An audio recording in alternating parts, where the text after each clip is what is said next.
Aujourd'hui, je participe à l'entretien d'une locomotive dans le nouvel épisode de Made in Seven.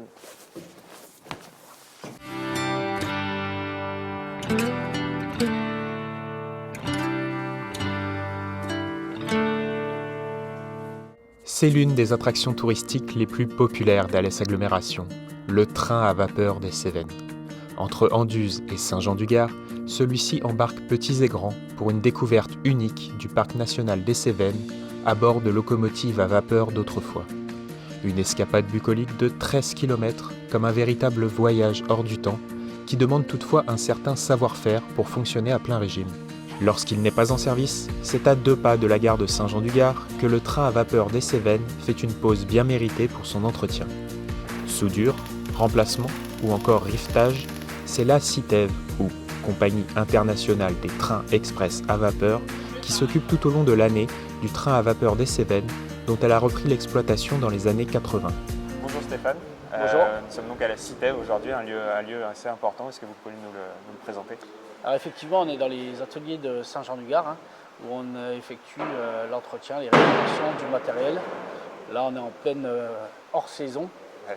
au milieu de l'hors-saison, donc on est en train de préparer la saison 2026. Le chemin de fer dans les Cévennes, c'est quelque chose qui est assez emblématique avec la ligne des Cévennes qui est sur la vallée d'à côté, qui monte sur Clermont. Et puis il y a toute l'histoire par rapport aux mines, l'exploitation des mines, le verre à soie. C'est les raisons pour lesquelles la ligne a été construite d'Alès à Saint-Jean-du-Gard. Donc il y a un vrai patrimoine historique important. Et puis depuis 40 ans maintenant, c'est devenu un patrimoine sentimental aussi pour les gens de la vallée, puisqu'on fait un peu partie des meubles. Mais en dehors du train touristique, la CITEV met également son savoir-faire en matière de réparation et de restauration au service d'autres appareils tout aussi fascinants. Ce qu'on a fait pour nos locomotives, les restaurations complètes, aujourd'hui on le fait pour d'autres chemins de fer touristiques. Alors la particularité, c'est qu'il n'y a pas une seule locomotive qui est identique. La standardisation n'existait pas le siècle dernier dans le domaine ferroviaire.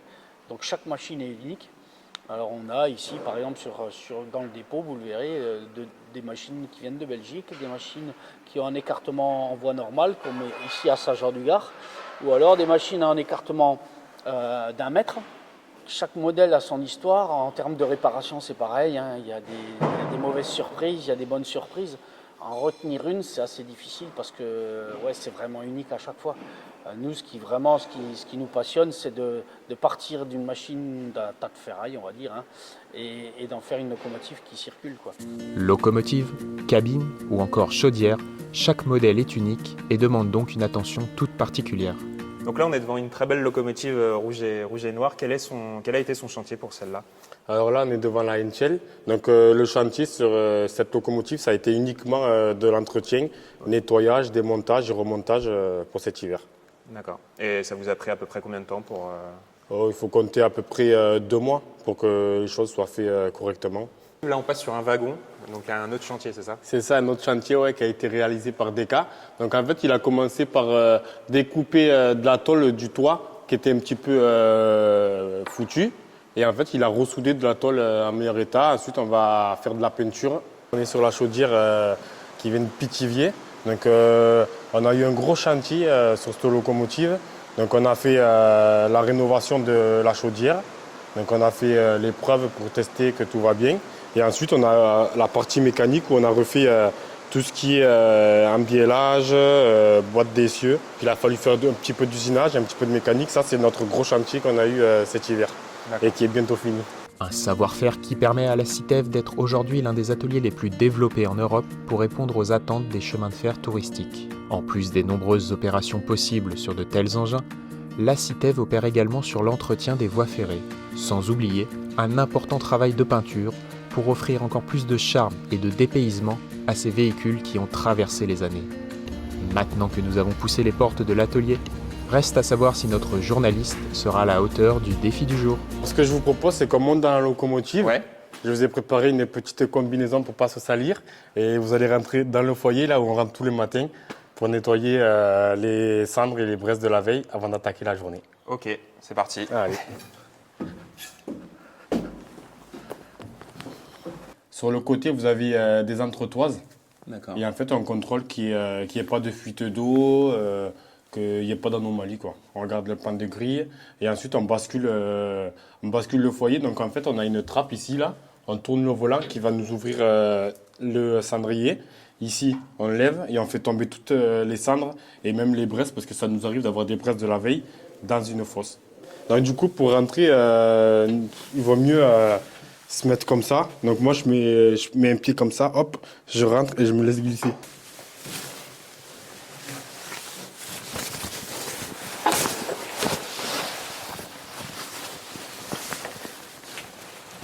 Et là, il suffit de regarder tout autour, là, voir qu'il n'y ait pas d'anomalie.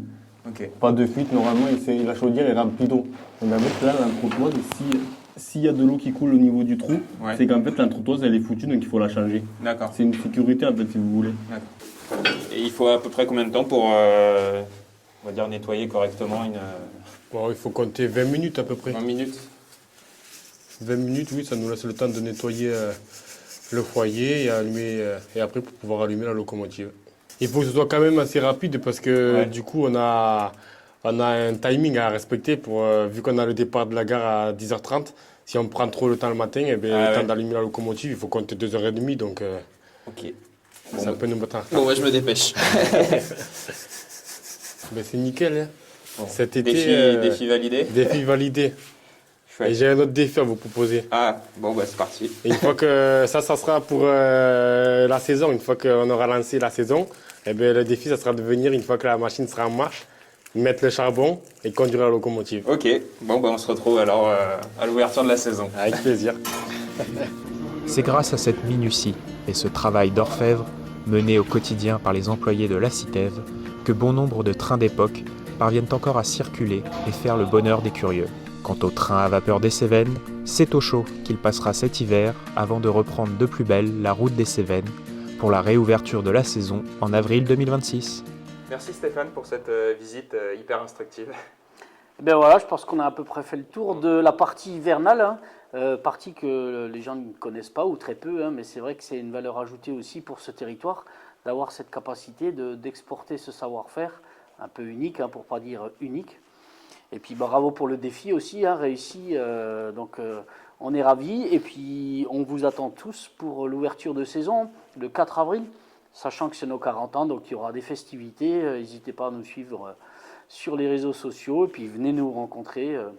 On passera une belle saison. Et bah avec plaisir, bah alors à très bientôt.